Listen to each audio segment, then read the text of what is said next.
for me. There's some riggings going on out there. I don't like it, you know. I'm going to go and look for my mate, the Devil's Advocate. Marcus. Boys! Go on, son. I'm a panel beater! A quick panel beater! Move right up, the champions.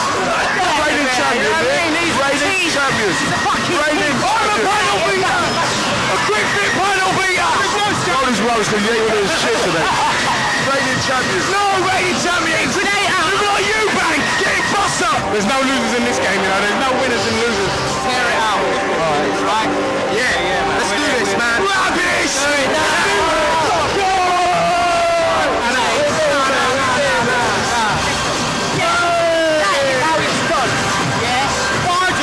Like this! Like this!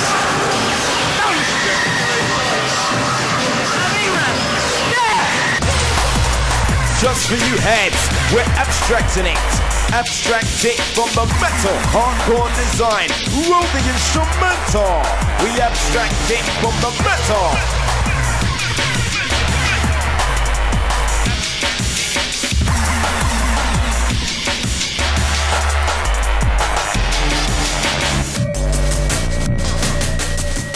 It's literally like surfing, like hopping on a wave. It just takes you away, and it's almost like you get into a state where you can't do any wrong. Whether you feel happy, sad, or you feel aggressive, or you feel whatever, is the communication of feeling in music.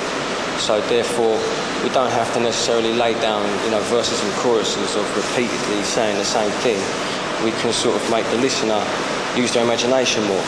Irrelevant of what bracket you may put it in, if it's good, it will affect people in one way or another. It will touch them. Before, how it used to happen was, you used to have the top guys, as I said, like Goldie and Four Hero and Photech and all those kind of people. They was putting out tunes that would make a lot of people in the scene think, how do they do that? And then they'd go in their bedroom or in their studio and try the most techniques, and new things will be discovered. You create so much different sounds, so much different bass lines. You do things with breaks, and when you put them together, they create a total new sound. All about vibes, really. Because I work a lot with Ed Rush and Fierce, and we have a little kind of group of people we work with. And I think for us it's just about the vibes in the tunes always, man. This is where we do Virus. All the Virus stuff gets done here. And is this where you've been doing the album with Ed Rush? Yeah. We've been kind of doing it. We haven't been telling anyone we're doing it. We've just been doing it the last 6 months as we go along. Today's the last sort of day we have to get a track or maybe 2 tracks. We've got to talk to you about that, actually.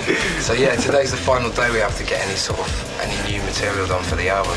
It's been like 6 months in the making, huh? Maybe even a little bit more.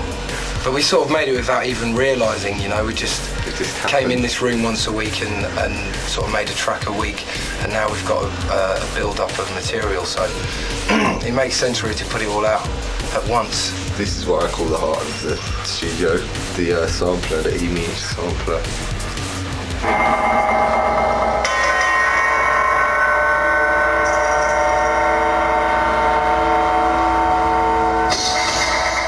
Everything. That's the texture man. He knows about layering the tunes and getting maybe more of a deep texture out of it, more of a wider soundscape, if you like. Matt also knows about all the techniques, and if I say, that sound, say sound A, for example, I feel it should be a bit more whatever. If I use a word to describe it, Matt knows what I'm talking about, and within 2 presses of a button and a little processing, it's there. This is sonar. Be some nasty. That's like our standard bass sound. Very often a tune might be in a certain way up until the last hour. Yeah, and just all. And in the last hour, it's like, wait a minute, that B line's all right, but to be honest with you, I know between us we can do something a lot better than that, and the other one's like, yeah, I know, I've been feeling the same thing as well.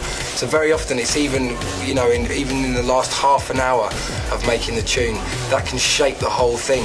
Optical, I was into the way that he just wanted to experiment, because he'd always be, Optical's one of the, true engineers of music, general music has been involved in a lot of different things.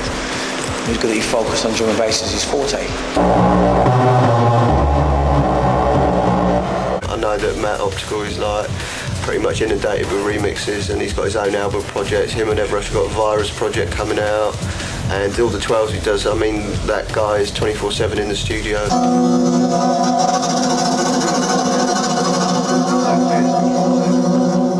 That kind of thing is pretty cool. Nice bowing speed or whatever, so you can get vibrato and strings and He's always looking to just push it forward and just move it into the next dimension, put it through another little effects unit and put it back into the sampler and twist it up again. That's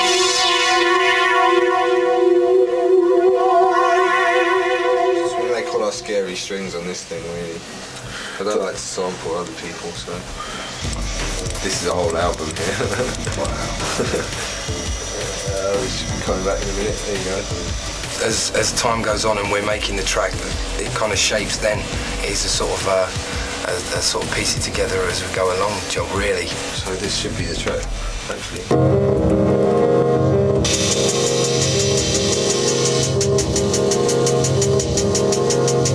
It's all about a let-off, you know.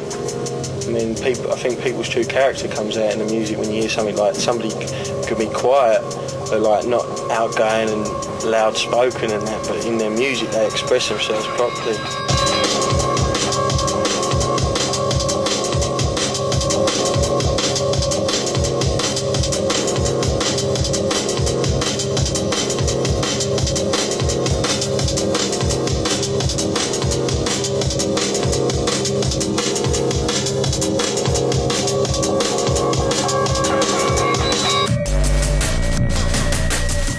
For the artist to be able to make a record tomorrow or tonight, play it out on Slate tomorrow and have it on the streets a week later, that's really important. Do it on a Friday, play it on a Saturday, and you can gauge the reaction. That's what shadowboxing was. Shadowboxing was a night in the studio, a rough mixed down track, and it came together. You make a tune and you cut it on dub and you go out that weekend and you just get instant response. The Metalheadz is the most respected drum and bass label by far. I think it's definitely the one that pushes back, you know, the parameters and breaks new ground all the time. Distortion doesn't really matter with drum and bass, so it's just got to be loud. It's like if it distorts a bit, and that doesn't matter too much as long as it cuts through and makes people's ears bleed. It's a case of listening to the track, making it sound, you know, sorting out what EQ you need, i.e. does it need more bass, more top, do you need to bring the snare out, do you need to make it sound grungy or whatever. Get all your levels set, you know, just you're happy with it. Then once you've got all that together, you're going to cut it in there. And that's just how drum and bass is cut, one track at a time, straight onto the load. You know, they'll push all the machinery to make it distort and to make it sound this grungy sound, and so I suppose that is using it in the wrong way because it's like digital and it's supposed to be exact and pure and this, that and the other, and that's why digits were invented, I suppose, to make it more exact, and they're sort of misusing it, I guess, to make this effect. Dillinger, probably my toughest client, because when he comes in it's like literally I have to cut something 3 times because you're pushing the lathe so much, something always goes wrong over, and it's literally like I'm sitting here thinking the lathe's going to blow up, and then you're talking like between around £10,000 to get it fixed. I mean, the head blows, and Dillinger just pushes and pushes and pushes. He's like one of the most level conscious drum and bass artists, and it's all very distorted and in your face, and it's tough to cut, but it's worth it. You know, everyone comes in and says to me, you know, when a Dillinger track comes on, you really know about it, it sort of slaps you in the face.